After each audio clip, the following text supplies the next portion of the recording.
offense hasn't exactly been as explosive as it was during the first 5 weeks of the season. How do you get that back on track once the receivers are part of that? Well, we just attention to detail. We got to make sure we get our alignment, our assignment right. Also, we got to, just make plays. Just go out there and make plays. Sometimes, when there's a deep coverage and different things like that, we got to scramble, make plays. So that's our job.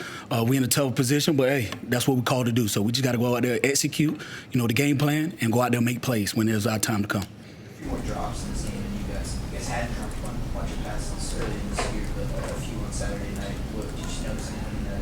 Yes, we dropped a couple passes, lack of focus. It's my job to get those guys prepared, get those guys ready. So I be hard on those guys, get those guys going so we don't have no drops and things like that. So that's my job. I got to get them going. And those guys also got to take accountability for themselves as well and be locked in crucial situations and be ready for it when their time is called. How have they reacted? How have they responded? They respond well. They understand. It was a tough situation. We got punched in the mouth, just being honest with you. And we just got to move on, respond, and attack the day, each day and get better and work on what we need to do to get better so we can help this team win and be successful. You mentioned a lack of focus. In your experience, not just this year, but your career, what leads to a lack of focus in players?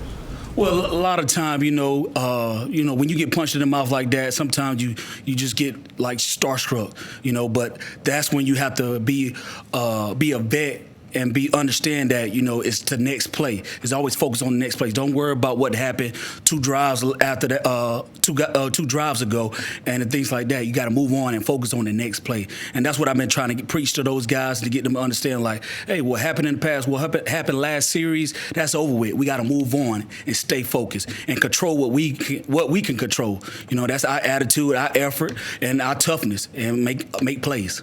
Does it seem like the last 3 teams in particular that you guys have faced have been more content to just rush 3 or 4 and drop a lot of guys into coverage and force Eli and the receivers to beat 7, 8 guys in coverage as opposed to blitzing? Well, they do a lot of different things. They do a lot of stuff, but those guys was prepared. We was prepared as well.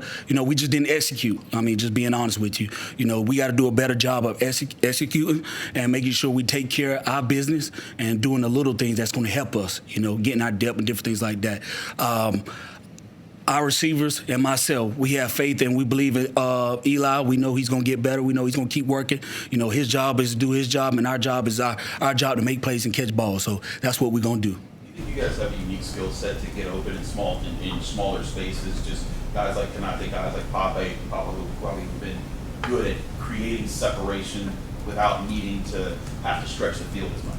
Yes, those guys, they got great change of direction, great burst, can get in and out of their breaks real fast. So that's where the advantage for those guys there, where they can create separation with route running and different things like that. So, we just got to continue, just preach on doing the little things, just stay locked in, and whenever your time is called, just make the play. In your time working with Kenny, how has that rubbed off on him, and how have you seen him grow in that department, creating separation in shorter spaces? Yes, Kenny is getting better each week. He's putting in the work.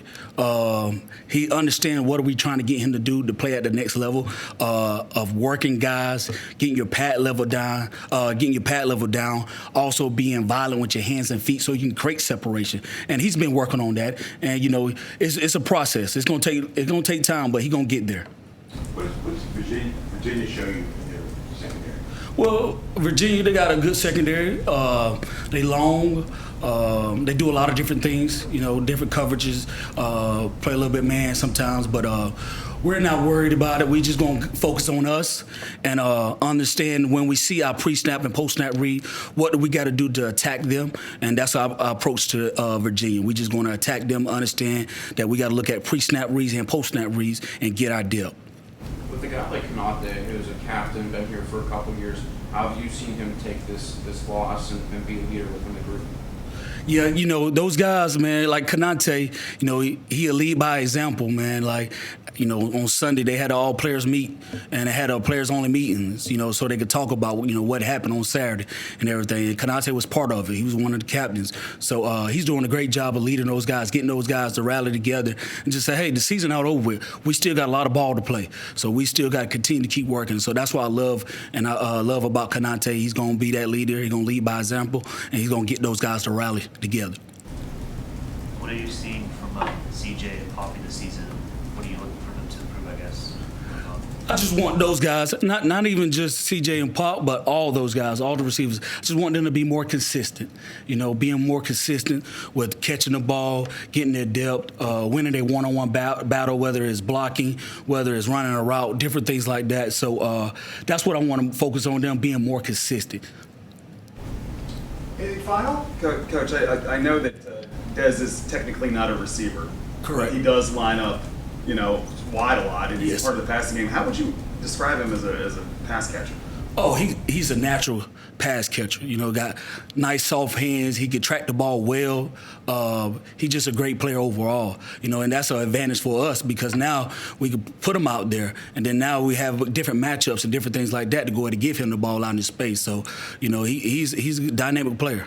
Is he one of those guys? If he was like 5'10", 5'11", he might be on the outside as opposed to the position that he's at?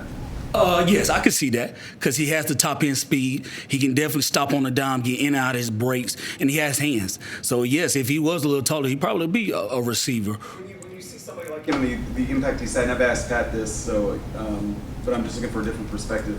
It's the guy's an FCS guy, and Pat said, look, he could barely see over this podium if he was standing behind it. But is what he's doing maybe sort of striking a blow for with the portal? You can go and get. Now you just get a guy from another school, as opposed to FCS guys getting maybe opportunities Right. at this level. I mean, is he sort of setting in, maybe showing that, hey, look, the FCS guys, that's still a path to find guys that can be impactful players at this level? Absolutely. It's been guys all over the country. D2 guys go to the league. FCS guys go to the league. Group of 5 guys, the things that hurt those guys is, they don't have the height or the weight or different things like that, but they can play ball. Like, this is not basketball, this is football. So if you can make guys miss, you can catch the ball, and you can be dynamic. You can play at any level, and that's why I like that Dez, made it here to this level and showcase his talent, because it's talent everywhere. Whether it's FCS, D2, some guys get the opportunity, some guys don't. But at least he's taking advantage of his opportunity here, and I'm proud of him.